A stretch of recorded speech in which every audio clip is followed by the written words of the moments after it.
नमस्कार, आप देख रहे हैं मेर दर्शन और आज के मेर दर्शन के बुलेटिन के साथ मैं हूं निशा। आज के बुलेटिन में आप सभी का स्वागत है। सभी जानते हैं कि महिलाओं पर अत्याचार दिन प्रतिदिन बढ़ते जा रहे हैं और महिलाओं के इंसाफ के लिए हर संस्था और हर राजनीतिक दल आगे भी आ रहा है। लेकिन मैं ये कहना चाहूंगी कि क्या एक ही महिला को या एक ही बेटी को इंसाफ दिलाने से महिलाओं के अत्याचार खत्म हो जाएंगे, महिलाओं पर अत्याचार रुक जाएंगे? जी नहीं।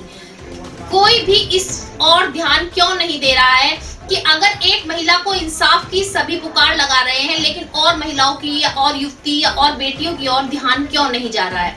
क्या केवल ऊंची और नीची जात देखकर इंसाफ दिया जाएगा या अमीर और गरीब देखकर बेटियों को इंसाफ मिलेगा? जी नहीं।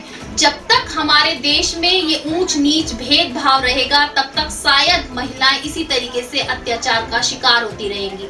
तो मैं आप लोगों से अपने चैनल मेर दर्शन के माध्यम से ये अपील करना चाहती हूँ कि सभी महिलाओं को, सभी बेटियों को अपने घर का हिस्सा समझकर और सभी को इंसाफ की नजर से देखते हुए कि सभी को एक जैसा इंसाफ मिले, हमें महिलाओं के लिए आवाज उठानी चाहिए।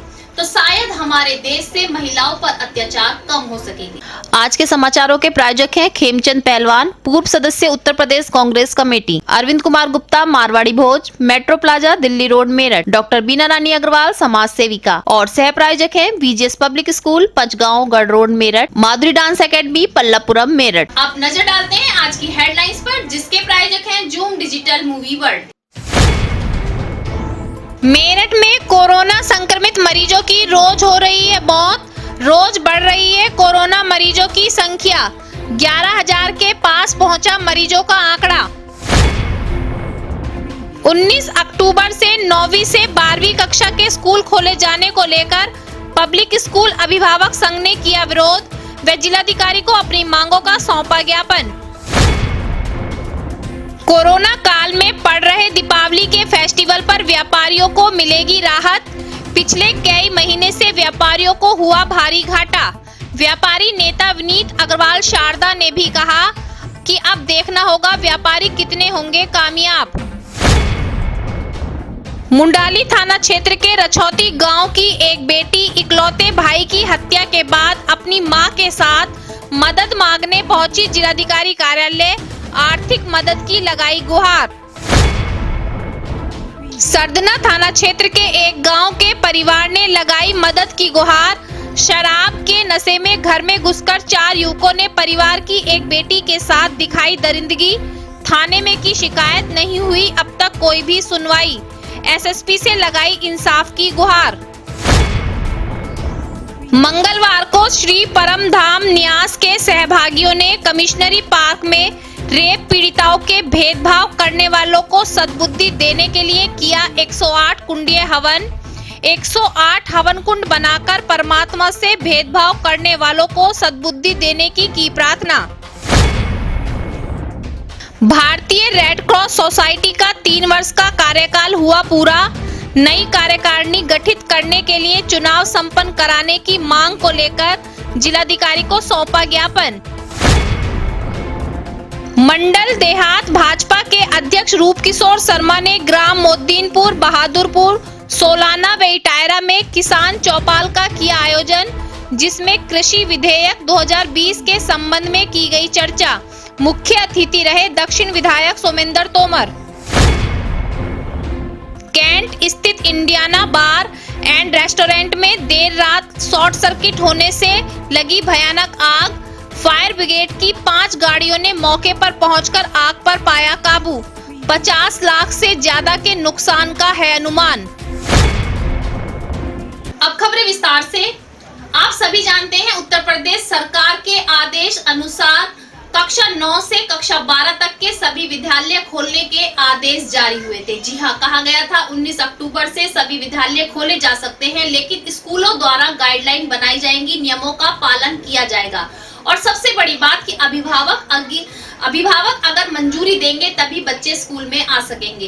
तो आज प्राइवेट स्कूलों के अभिभावक संघ के सदस्य सभी आज जिलाधिकारी कार्यालय पहुंचे। उनका कहना है कि स्कूलों द्वारा उन पर प्रेशर बनाया जा रहा है और कहा जा रहा है कि यदि आप बच्चों को स्कूल भेजने के लिए हाँ भरते हैं तो आपकी एक महीने की फीस कम कर दी जाएगी। यदि जो अभिभावक हैं लालच में आकर बच्चों को स्कूल भेजने के लिए तैयार भी हो जाते हैं, तो क्या सुरक्षा की दृष्टि से स्कूल इसकी जिम्मेदारी लेता है कि बच्चों को कोई बीमारी नहीं होगी या बच्चे किसी भी बीमारी से संक्रमित नहीं होंगे? तो इस और सरकार ध्यान दे, क्योंकि सभी अभिभावक संघ के सदस्य आज इसका विरोध करते हुए जिलाधिकारी कार्यालय में मौजूद रहे। प्रदेश सरकार की तरफ से अनलॉक डाउन 5 होने पर प्रदेश में स्कूल खोलने का और स्कूल में शिक्षण कार्य करने का गाइडलाइन जारी की गई है, लेकिन उसके लिए जनपदों में जिलाधिकारी को यह अधिकार दिया गया है कि वो जनपदवार स्थिति देखे, क्योंकि मेरठ में कोरोना महामारी प्रदेश के अन्य जनपदों के मुकाबले ज़्यादा गंभीर स्थिति में आज भी है। तो अभिभावक यह मान रहे हैं कि ऐसी स्थिति में यदि बच्चों को स्कूल भेजा जाए तो वो उनके स्वास्थ्य और उनके हेल्थ के प्रति अच्छा नहीं रहेगा। ऐसी जानकारी मिलने पर हम अभिभावकों की इस मंशा की जानकारी देने के लिए आज जिलाधिकारी महोदय को हमने ज्ञापन दिया है, और जिसमें हमने अपने ज्ञापन के माध्यम से यह कहा है, क्योंकि स्कूल केवल फीस लेने के लिए यह स्कूल खोलना चाह रहे हैं, शिक्षण कार्य कराने का ना तो कोई माहौल है, ना ही कोई वहाँ अभी उन्होंने इस टाइप की तैयारी की है। क्योंकि गाइडलाइन में तो आपका गया है कि अभिभावक चाहेंगे तो स्कूल अपने बच्चे भेजें या ना भेजें। स्कूलों ने शासन प्रशासन को इस मामले में गुमराह करने का कार्य किया है। किसी भी अभिभावक से कोई अंडरटेकिंग नहीं ली गई, केवल उनको मजबूर किया जा रहा है कि आप अगर अंडरटेकिंग दोगे तो आपकी 1 महीने की फीस हम माफ़ कर देंगे, आपकी वार्षिक फीस माफ़ कर देंगे। इस तरह का एक लालच दे करके वो अंडरटेकिंग लेने का प्रयास किया जा रहा है। लेकिन अभिभावकों का बिल्कुल क्लियर इच्छा है कि जब तक बीमारी मेरठ में पूरी तरीके से ठीक नहीं हो जाती, जब तक बच्चों को स्कूल नहीं भेजेंगे। कोरोना महामारी के चलते जहां काफी लंबे समय से सभी का व्यापार ठप था और सभी व्यापारियों को बहुत बड़ा घाटा हुआ है, जी हाँ, लेकिन अब आज हमारे मेरठ दर्शन की टीम व्यापारियों से बात करने पहुंची तो व्यापारियों का कहना है कि शायद इस बार दीपावली के फेस्टिवल पर कुछ राहत मिलेगी और व्यापारियों के चेहरे खिलेंगे। जी हाँ, आज व्यापारियों के नेता विनीत अग्रवाल शारदा से भी हमने बात की तो उनका कहना था कि अब सभी व्यापारी ये सोच रहे हैं कि दीपावली के फेस्टिवल पर जमकर खरीदारी होगी, जिससे जो अभी तक घाटा हुआ है उसकी भरपाई की जा सकेगी। दूसरी ओर जैसे कि उनसे बात की गई, व्यापारियों से भी बात की गई कि जिस तरीके से महंगाई बढ़ती जा रही है, व्यापार तो है लेकिन महंगाई बढ़ गई है, तो उस पर उन्होंने बात को गोलमोल कर दिया। दशहरा दिवाली का त्योहार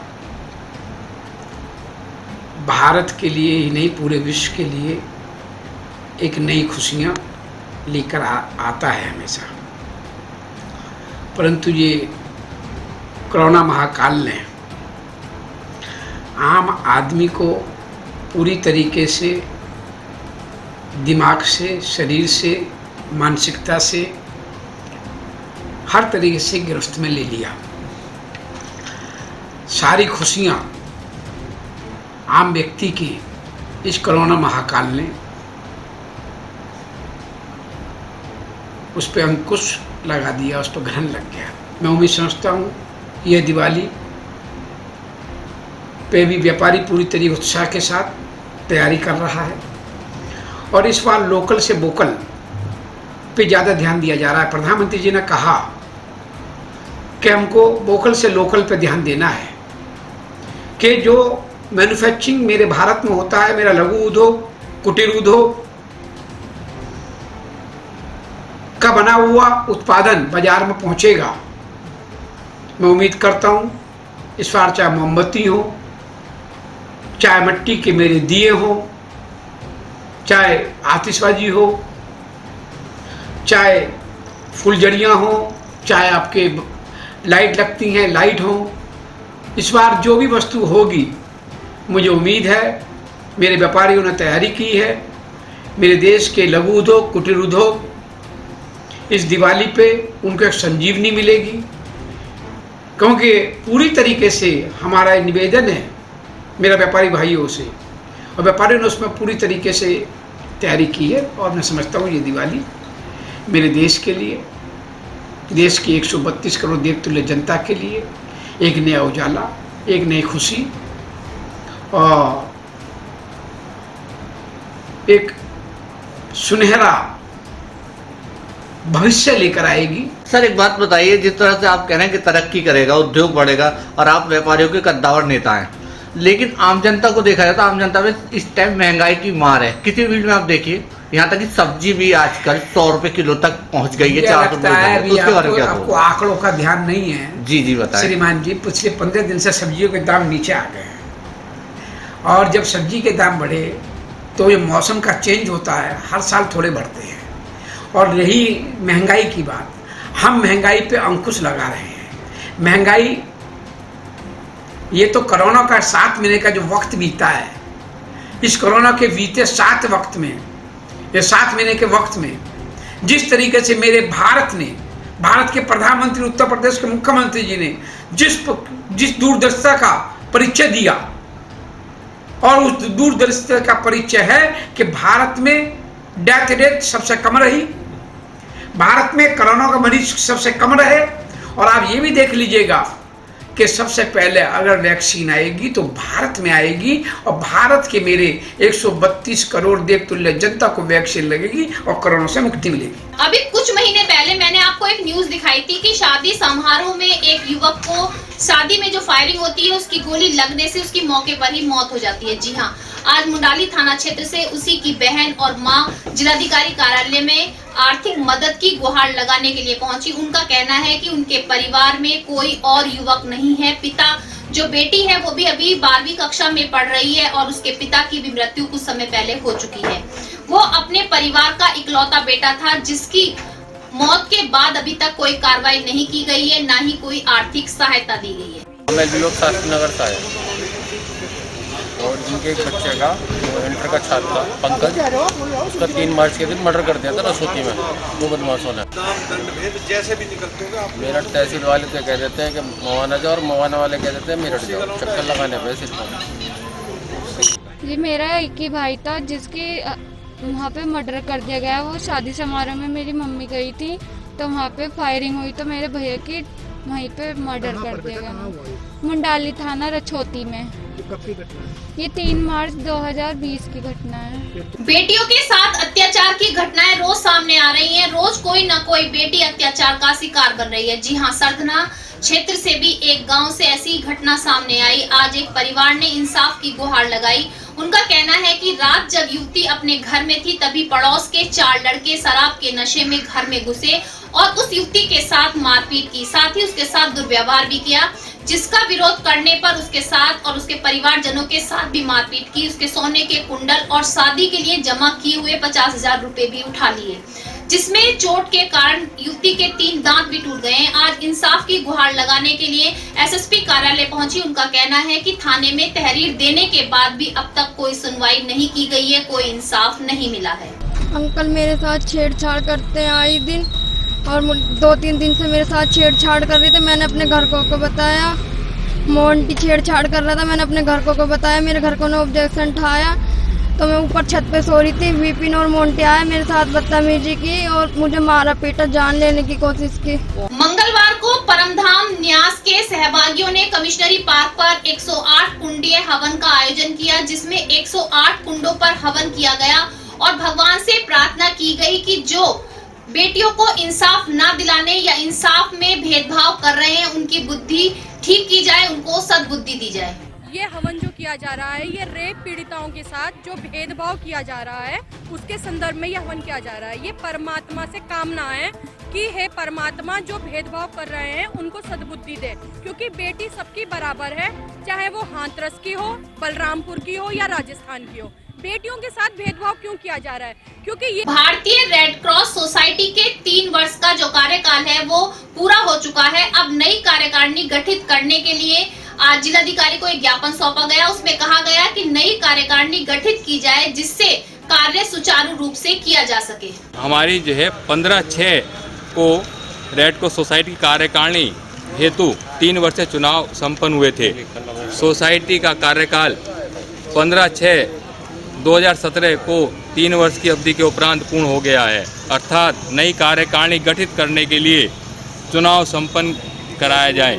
ये हमारी डीएम साहब से, जिलाधिकारी महोदय से मांग है। आज के बुलेटिन में बस इतना ही। तेज और ताजा खबरें जानने के लिए देखते रहिए मेरठ दर्शन। यदि आप भी हमारे साथ जुड़ना चाहते हैं तो नीचे दिए गए नंबर पर संपर्क करें और सब्सक्राइब करें MD न्यूज मेरठ।